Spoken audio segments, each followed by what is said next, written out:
Hello and welcome to another episode of Reviews Redux, where I take another look at one of my older reviews and bring it up to my more current quality standards. Today I'm taking another look at The Elder Scrolls IV Oblivion, along with both of its expansion packs, Knights of the Nine and Shivering Isles. This will actually be the first time I've taken a look at Knights of the Nine, and while I am looking at the PC version of these, they were also released on PlayStation 3 and Xbox 360. This is billed as an action role-playing game, although it's really more of a hack-and-slash game than anything else, developed by Bethesda Game Studios and published by Bethesda Softworks in 2006 for Xbox 360 and PC.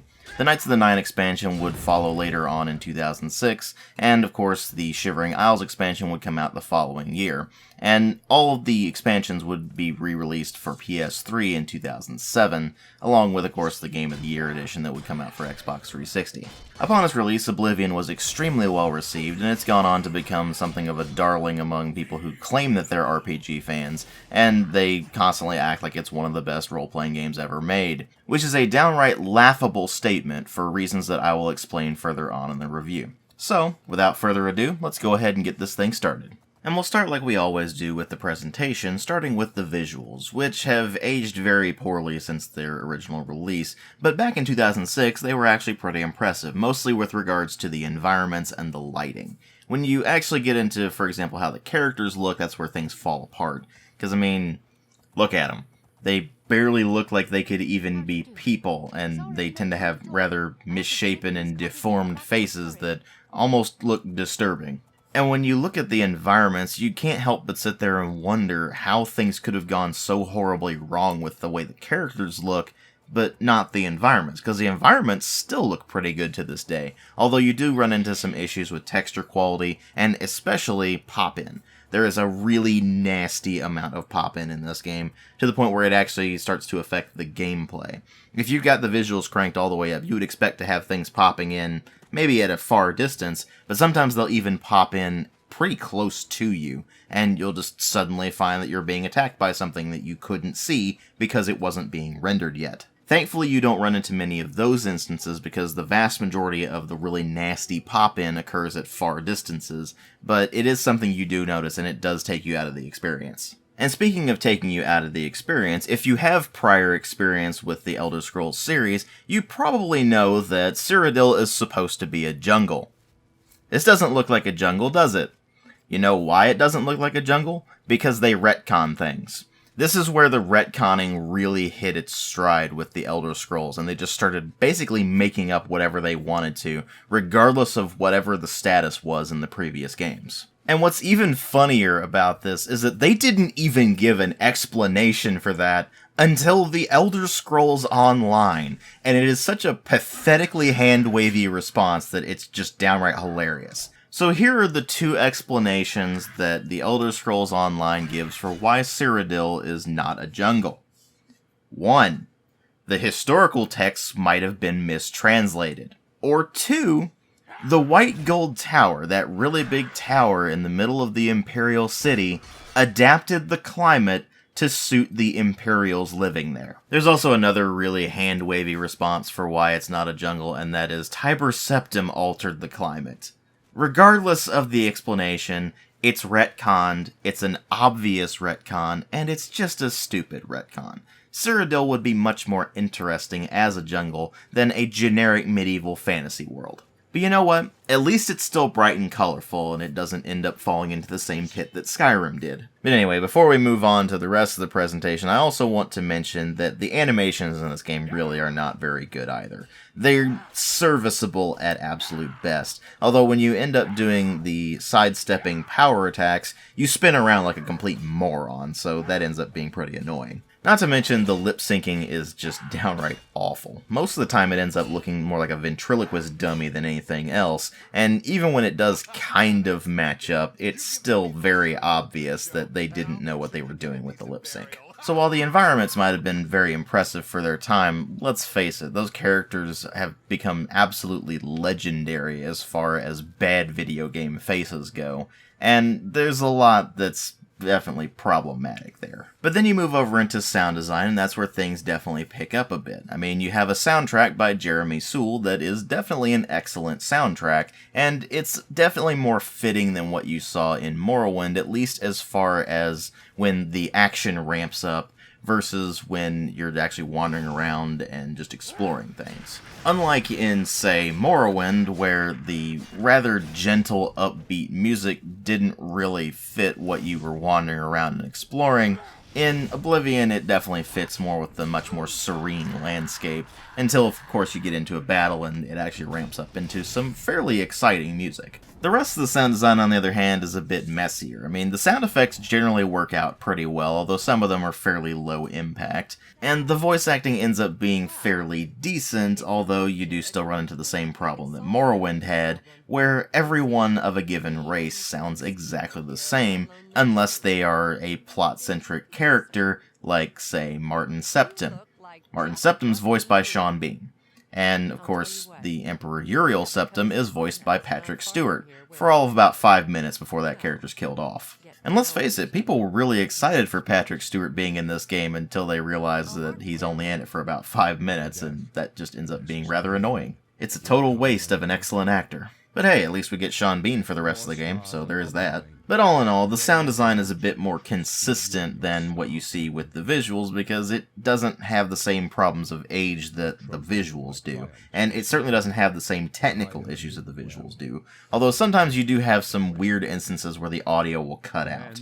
It seemed to be completely random, and I can't really replicate it, so I'm not sure what was going on there, but it does happen on occasion. So all in all, while the presentation was certainly impressive from a technical standpoint in its day, it definitely has aged very poorly. But of course, what really matter here are the story and the gameplay, and the story in this is that you play as a random prisoner in the Imperial Dungeon who is one day visited by a couple of the Blades, the elite guardians of the Emperor, and the Emperor himself, who are all on their way to escape the Imperial Palace through the Imperial Dungeons because of an attempt on the Emperor's life that was successful in claiming the lives of his sons. In the process, you basically escape along with them, and the Emperor takes a liking to you, basically saying that you're the one from my dreams. I've seen that you are the one who will stand against the darkness. In fact, his exact words are as follows: "You alone must stand against the Prince of Destruction and his mortal servants." Which can be kind of confusing because you're not actually the main character of the story. That would be his son, Martin Septim. Martin is the one who actually needs to stand against the darkness. You just help him. You're basically the errand runner that helps Martin Septim to do things that are important. This ultimately means that it's rather difficult to actually get invested in the main plot of the game, which should actually be pretty interesting, because it's all about the Daedric Prince of Destruction, Mehrunes Dagon, basically trying to force his way into Nirn, the actual mortal world, and effectively destroy it. And of course, in order to defeat him, you need to track down someone of the Septim line, thus Martin Septim, and make sure that he has the Amulet of Kings so he can actually push Mehrunes Dagon back into the realm of Oblivion and keep him there. So they kind of wrote themselves into a corner with the story on this one, and it really doesn't do the game any favors, because basically nobody actually remembers the main questline of this game. In fact, they tend to remember one particular questline, which is actually the best questline in the entire game, and one of the best in the entire Elder Scrolls series, which is the Dark Brotherhood questline. Actually, let's be fair here. It's the only good questline in the entire game. But I'll get to that more in a moment. Suffice to say, the main plot of the Elder Scrolls IV Oblivion is really not worth bothering with. It's not like in, say, Morrowind or Daggerfall, where you really do feel like the things you are doing are going to shape that area from then on out, or where you just actually are the main character of the story. You feel like you're constantly on the sidelines in Oblivion, just sitting there watching things happen, and instead just going off and doing the bitch work. And to make matters worse, your final reward for going through all of the main storyline? A suit of armor that is only as good as dwarven armor or chainmail armor, depending on whether you're going with light or heavy armor. It is nothing remotely resembling a fitting reward for all that you go through for that. So frankly, you're better off just not even really bothering with the main quest line, and instead going off and wandering around, exploring, and doing your own thing. Which is where the problems of the game come into very sharp focus. Now before I start to explain those, I do want to mention there are quite a variety of things for you to be able to do in this game. You have all of the Fighters Guild quests, all of the Mages Guild quests, and all of the Thieves Guild quests, of course. And of course you have the Dark Brotherhood, which I mentioned before. There's also a set of quests related to the Imperial Arena, as well as all of the Daedric quests that you can go on to get Daedric artifacts, which are very, very powerful magical items, as well as quests that you can go on that will actually allow you to get master training, which isn't really necessary considering that all of your skills level up on their own anyway. And of course, there are also a selection of side quests that aren't related to any sort of master training or Daedra or even some various factions. So theoretically, there are quite a lot of things for you to do, although a lot of them just end up devolving into straight up dungeon crawls, so there's not really a whole lot of variety there in practice. It's actually very rare that a quest is not one of the three following types. Either A, just a simple fetch quest, go get an item in return, or B, a dungeon crawl, where you go to a location, you clear it out of enemies, you maybe find some object to bring back and then report to the NPC that gave you the quest, or C, some sort of escort quest, where you escort an NPC to a specific location, and you'll probably end up fighting things along the way. Meaning that an awful lot of your time spent in this game is going to be fighting things, whether you want to or not, and that becomes a pretty nasty problem when you actually consider the combat system, but I'll get to that more in a moment. Suffice to say, even with the lack of variety among what you can actually end up doing in the game, that doesn't necessarily mean that the quests themselves are bad, right? Well, that's where things get a bit dicier, depending on which specific quests you're talking about. Like I said before, the Dark Brotherhood is one of the best quest lines in the entire Elder Scrolls series. It's absolutely fantastic from start to finish, but unfortunately it's a very small part of the game. The rest of the quest lines generally aren't all that great.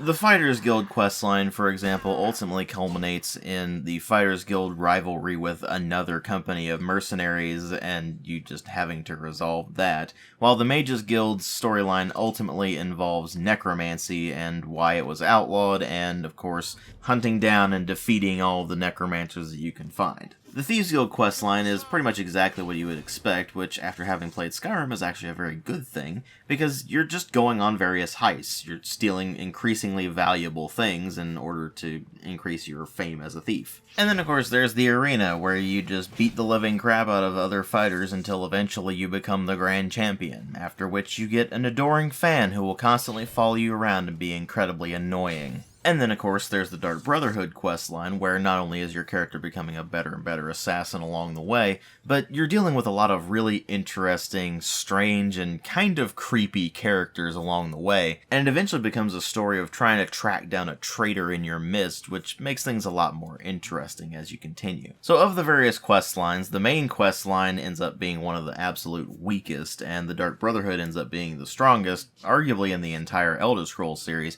but you can really see where they had a big shift in development idea between Morrowind and Oblivion. In Oblivion, they went for a less is more approach. They tried to make the quests a bit more fleshed out and tried to make them a bit more unique, whereas Morrowind still had the older approach that Daggerfall and Arena had, which was being more of a virtual dungeon master. It would give you a task and you would complete the task, and that might lead to something really interesting, or it might not. It just depended on the quest. And while you may think that that switch is actually a good thing, it ends up not necessarily being such by nature of the gameplay mechanics that changed along with it. You see, the vast majority of problems that modern Bethesda games have stem directly from Oblivion, where they tried to change things up to reach a wider audience, which in turn meant dumbing the game down for the casual console audience.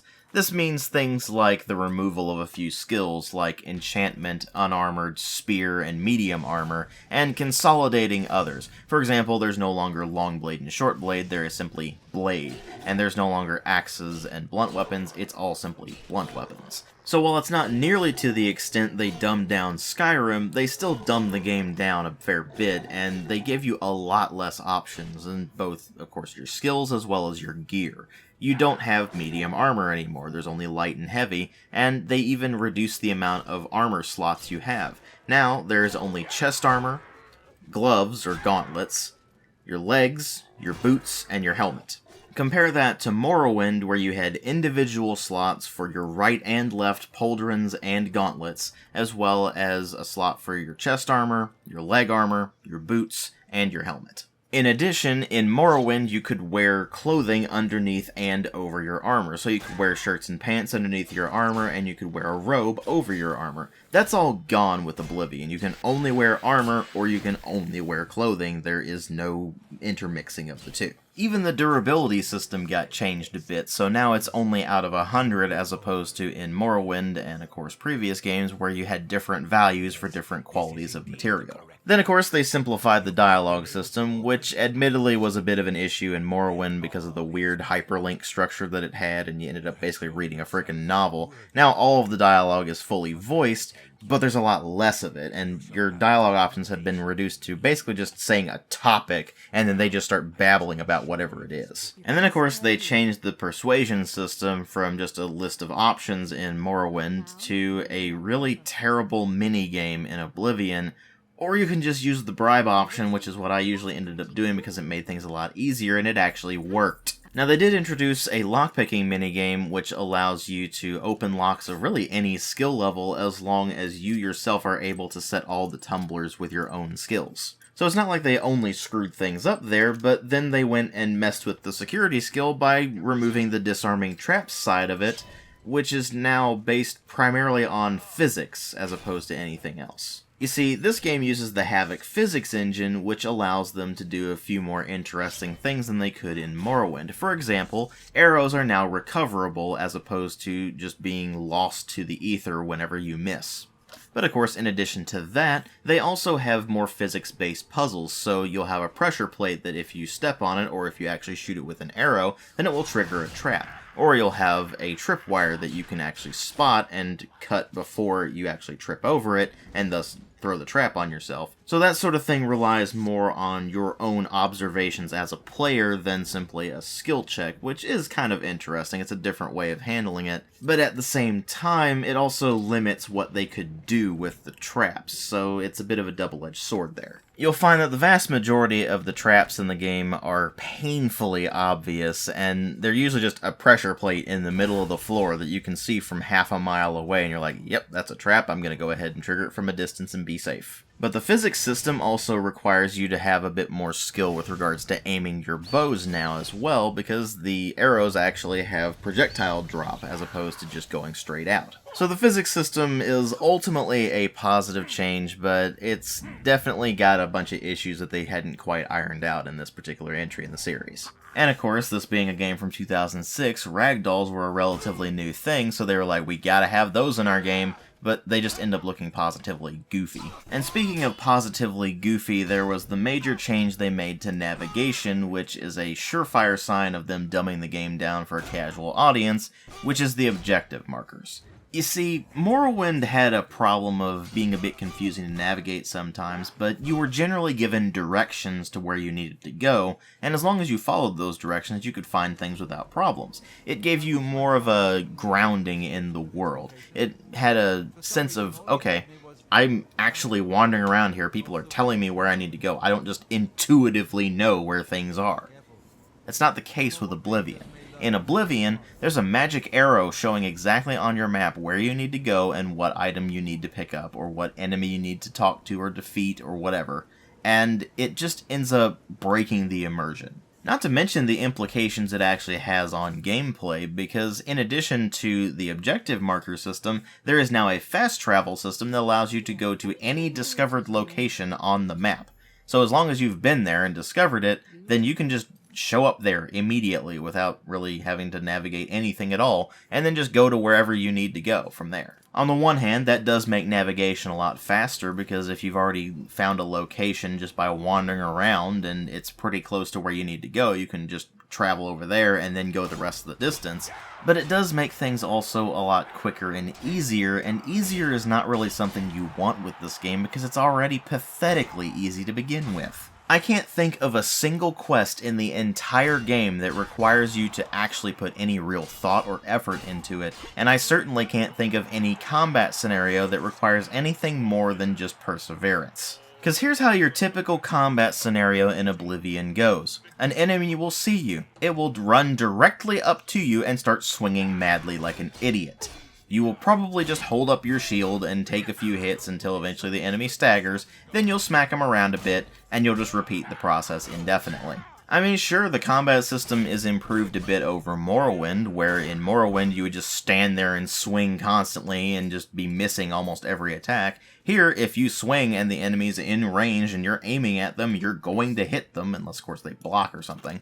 But the enemies are just damage sponges to a pretty extreme degree, and it just ends up making everything extremely tedious. Not to mention, the enemy AI is incredibly stupid. You see, because they changed the combat system to where blocking is no longer a random chance, but is instead just a button that you hold down to hold up your shield, well, the enemy will just stand there and wait for you to lower your shield, so you can just bait them into attacking, hold up your shield, get them to stagger, and then just start smacking them around like it's nothing. It is extremely easy to exploit the AI into doing something dumb or getting stuck on the environment or any number of things like that. I mean, you'll even get them to run directly into traps like it's nothing.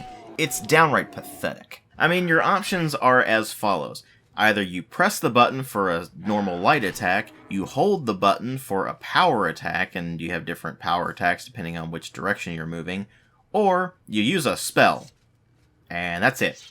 Spells are now an offhand thing as well, so it's not just a matter of equipping a spell and then that's all you've got in your hands. Instead, you've still got your weapon and probably your shield in your hands, and you can just cast spells with your offhand. It's a bit strange, and it means that the actual spell options are very limited as to what you can do. Although it is worth noting that that system also came with the change of magicka gradually replenishing on its own as opposed to needing to either rest or use a potion. So while it does give you less options, it also kind of makes spellcasting a bit more viable in practical combat terms. Although, let's be fair here, the spellcasting in previous Elder Scrolls games wasn't all that advanced either, so it's not like a huge amount was lost there. Besides, you can always just pause the game by going into your inventory and then just chug as many health potions or magicka potions or fatigue potions as you want, and just instantly replenish all of your meters without any problems whatsoever. So combat has been modified, but it's been reduced down to mindless tedium because you're just basically whacking an enemy until eventually their health meter bottoms out.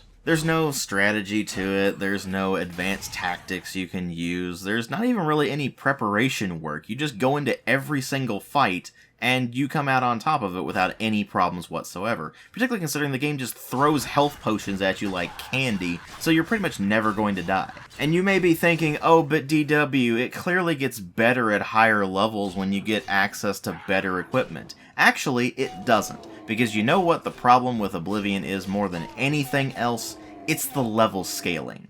This game is level scaled to a ridiculous degree.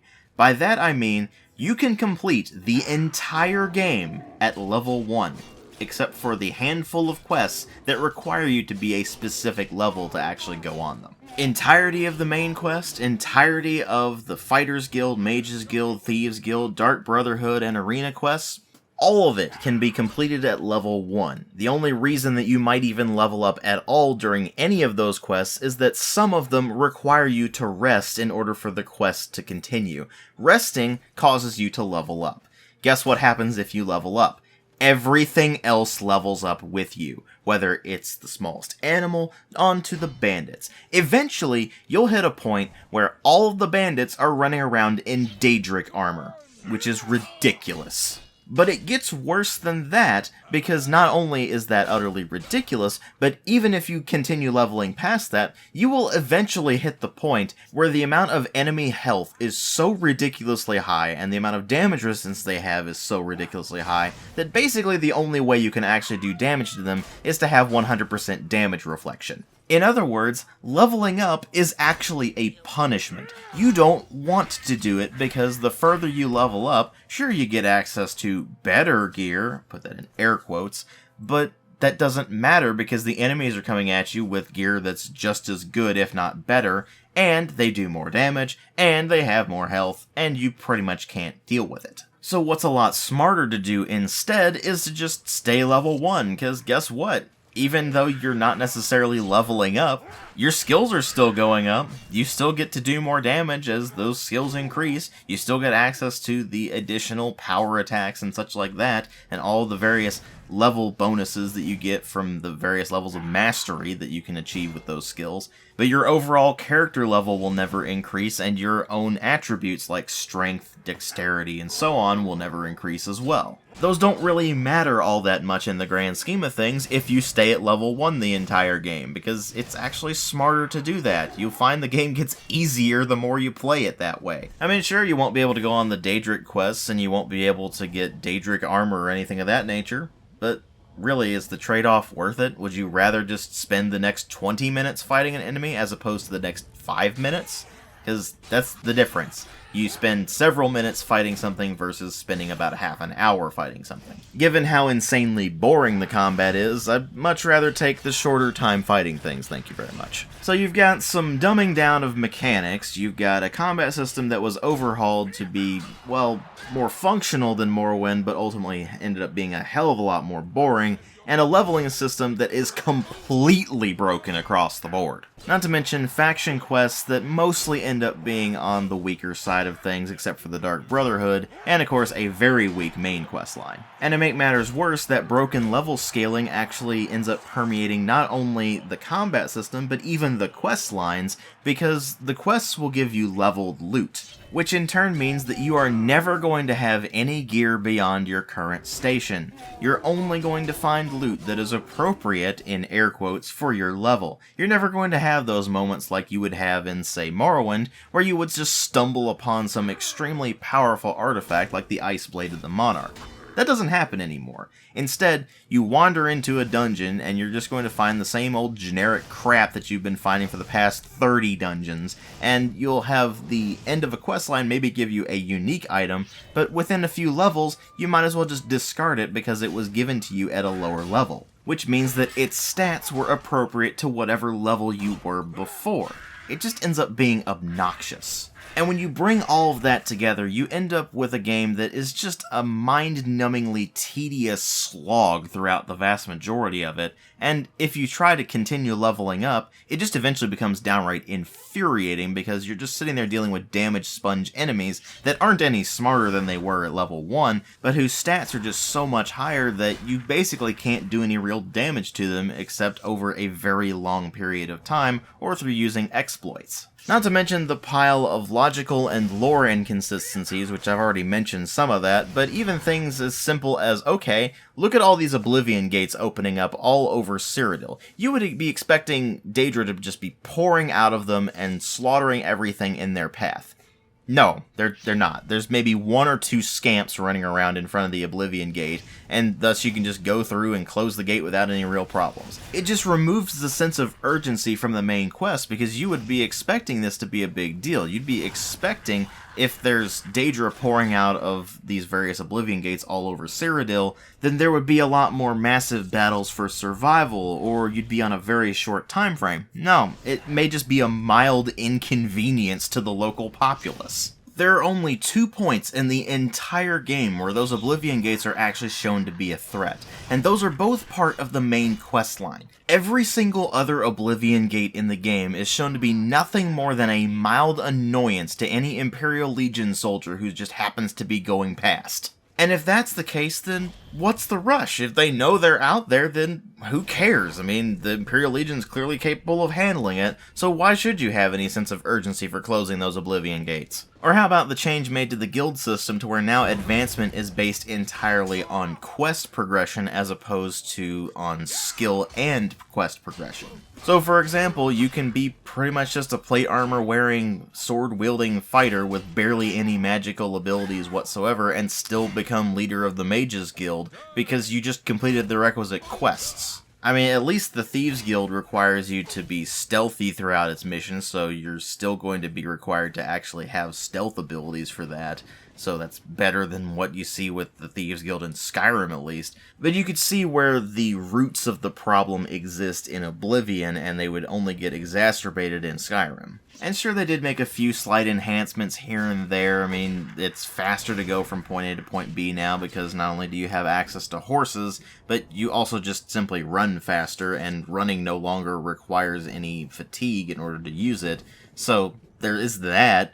But the improvements they made simply do not outweigh the problems that the game has, and those problems are absolutely massive and just drag the game down to the depths. And the only real operating word that comes to mind with Oblivion is just boring. Everything about the game just ends up becoming a tedious slog, and while it certainly was impressive in 2006 for its technical achievements, and the modability of the game is certainly worth commending, those aren't enough to save it. In fact, mods are one of the biggest problems that I have with modern Elder Scrolls, because people seem to think that just because the games are very moddable, that absolves them of all of their problems. That is not remotely the case. If you are sitting there typing out a response that says, "But DW, you can just mod the game, install the Oblivion overhaul, insert other mods here," then frankly, you should be ashamed of yourself, because you are effectively saying that it's perfectly acceptable. In fact, you're outright encouraging developers to not finish their games.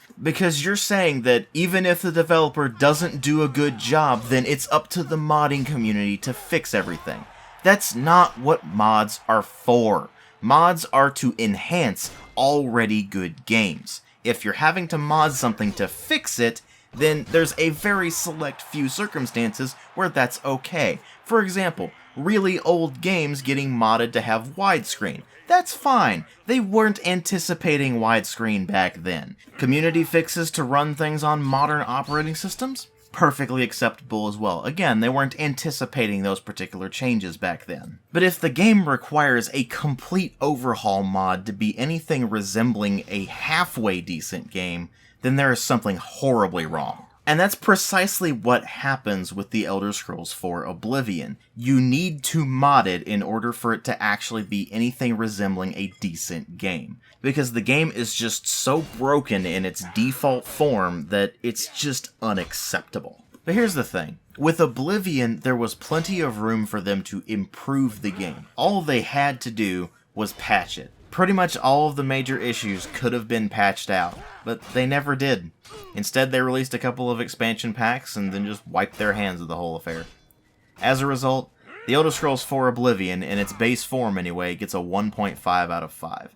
It's just a broken mess. They had the opportunity to make it a better game by patching it, and especially once they put out the expansion packs, but at least as far as the patches go, they never did, and it just ended up being a complete mess. But of course, the story doesn't end there, because there were also 2 expansion packs, Knights of the Nine and Shivering Isles. I'll be taking a look at those in release order, so let's go ahead and start with Knights of the Nine, which was released later on the same year as the Elder Scrolls IV Oblivion. It adds a selection of new equipment, as well as 32 new NPCs, 8 new locations, and 11 new quests, all of which focus on proving yourself worthy of collecting the various relics of the Crusader, who originally cast down the Ayleid sorcerer Umaril the Unfeathered. This all begins when you start hearing a rumor about an attack on the chapel in Anvil, and when you go over there to investigate, you find that the chapel's been desecrated and everybody in it has been massacred, and there's a prophet standing outside who's basically just shrieking about the return of Umaril and how someone needs to gather the relics of the Crusader and cast down Umaril once and for all. This basically means you're going to be doing an awful lot of dungeon crawling, although there are a few of the relics that you can get without having gone on a dungeon crawl, which is actually quite nice. The way that they have you go about getting those particular relics is a lot more interesting than simply going to dungeon, watch out for skeletons. Anyway, as you complete the various quests, you find that you're not actually alone in this whole thing. There's actually an order of knights called the Knights of the Nine, who are ultimately devoted to recovering and safeguarding the relics of the Crusader. And as you continue to collect the relics, you find that the order continues to expand. It starts out and it's just you, and there's this Priory of the Nine where all the spirits of the former Knights of the Nine are, but you continue to gather new followers who become the new Order of the Knights of the Nine, and you ultimately end up taking them on a quest to defeat Umaril once and for all, in an insanely underwhelming boss fight that lasts all of about 3 hits at level 1. It's very, very disappointing. And actually, that just kind of describes the entire expansion in general. It's very disappointing for what you would have paid for it back in the day, which was about $20 US. Now, if you got it in the retail version, it was called the Oblivion Downloadable Content Collection, and that actually included all of the previously released DLCs that the game had, including the infamous Horse Armor DLC. So it was slightly better of a value as opposed to just getting the base Knights of the Nine expansion on its own, but even then, it still really wasn't worth getting in the long run. I mean, when you think about it, it's literally a quest line to collect a suit of armor with a couple of weapons and then go and fight a boss that is absolutely pathetic. So, there's really not a lot on offer there. It ends up being a very subpar expansion at a 2 out of 5. It really is just a straight-up content pack. It doesn't fix any of the issues that the core game has, whether that be things like the horrendous level scaling or even some of the bugs and glitches the game had. And the new content is really just very underwhelming in general, so ultimately Knights of the Nine's just not worth bothering with. And last but not least, we have the Shivering Isles expansion, which was the second and final expansion pack released for the Elder Scrolls IV Oblivion, and it was released in 2007. And, of course, it was very well received across the board because it was a very major content expansion this time around. This time taking you to the Shivering Isles, which are the realm of the Daedric Prince of Madness, Sheogorath. And right off the bat, it's actually very disappointing because you go into the Realm of Madness and you find that it's surprisingly mundane. I mean, sure, if you go into the Realm of Mania, then there's a very bright skybox and there's some bright vegetation, but about the weirdest things you'll see are crystals jutting up from the ground, or maybe some oddly shaped tree roots, or some giant mushrooms that take up some of the flora of the place. But that's pretty much it. You don't really get that much of a difference from just plain old Cyrodiil, and that ends up being very disappointing, because you would go into the Realm of Madness and you would expect it to be crazy, but what you get is just another fairly generic fantasy setting. I mean, sure, Sheogorath himself is just a complete goofball and ends up being a lot of fun, and some of the characters in the Shivering Isles themselves tend to be fairly odd, but they just squandered a lot of potential by making the Shivering Isles just so bland, for lack of a better term. The Realm of Madness should be an opportunity to let your imagination run wild, and you don't really get that here. So what about the content of the expansion itself? Well, you do get a fair few quests, and you do get a main storyline that is actually a fair bit more interesting than what you see in the base Oblivion, but let's face it, that's not really saying much. The ultimate story of the Shivering Isles expansion revolves around Lord Sheogorath needing a mortal champion to rise to the occasion and ultimately defeat Jiggalag, the Daedric Prince of Order, who is trying to force his way into the Realm of Madness and take it over in an event called the Grey March. It does get more complicated than that, but I don't really want to spoil the rest of the story because it ends up being one of the better quest lines in the entirety of the Elder Scrolls IV, including both of the expansion packs, although that's, again, not really saying all that much. It's just ultimately a shame that even though the story itself is interesting, the way you accomplish the various objectives is the same old tired stuff you were doing in the base game in the Knights of the Nine expansion, which basically consists of go to dungeon, watch out for creatures of some description. Much like in the base game, there's an awful lot of fighting here, and there's an awful lot of dungeon crawling, and particularly if you've played a fair bit of the base game beforehand, you're going to find that all of that is very tiring, and ultimately just the same old crap you were doing anyway, so it ultimately doesn't feel all that new or exciting. I mean, sure, if all you want is more content, then Shivering Isles will certainly fit the bill, but there's nothing in there that you haven't done before if you've already played the base game. What this all ultimately means is that Shivering Isles is just a lot of wasted potential. They could have done so much with the Realm of Madness, and instead what you get is a fairly generic content expansion that is only really held up by its fairly interesting main questline. But once the main questline's done, there's no real reason to hang around the Shivering Isles, because there's nothing really all that interesting about them. Sure, they're slightly weird compared to Cyrodiil, but slightly weird is not really enough to actually justify going into the expansion as a whole. And of course, like the Knights of the Nine expansion, it doesn't do anything to fix any of the problems that the base Oblivion had, which ultimately just means that they wasted all of the potential they could have had in actually fixing the game's problems. Instead, they just leave in all the level scaling problems, and leave in all of the bugs and glitches that they just hadn't fixed by that point and weren't ever going to fix. And this expansion even introduced introduces new glitches of its own, so that makes things even worse. And the end result is just another subpar expansion pack, another 2 out of 5 expansion. Again, the story itself is interesting, and the world has the potential of being really interesting, but they just didn't realize any of that potential, and what you end up with is just another straight-up content pack for the Elder Scrolls 4 Oblivion. And that's not really enough for an expansion that was meant to be of a fairly high magnitude like this. So there you have it, folks, my redux of the Elder Scrolls 4 Oblivion, along with the redux of Shivering Isles, and the brand new review of the Elder Scrolls 4 Knights of the Nine expansion. Hope you all enjoyed it. I'm sorry it's taken me so long to get this thing out, but I've been fairly busy over the past couple of weeks, so I just haven't really had much time to work on it. So next up, we're going to go on and do the MTO of the Elder Scrolls Online, and then after that, I'm doing Battlespire and Redguard in that order. So stay tuned for those, and then it's back to the normal schedule. Thanks for bearing with me on all of this, thanks for being patient, and I will catch you all in later videos.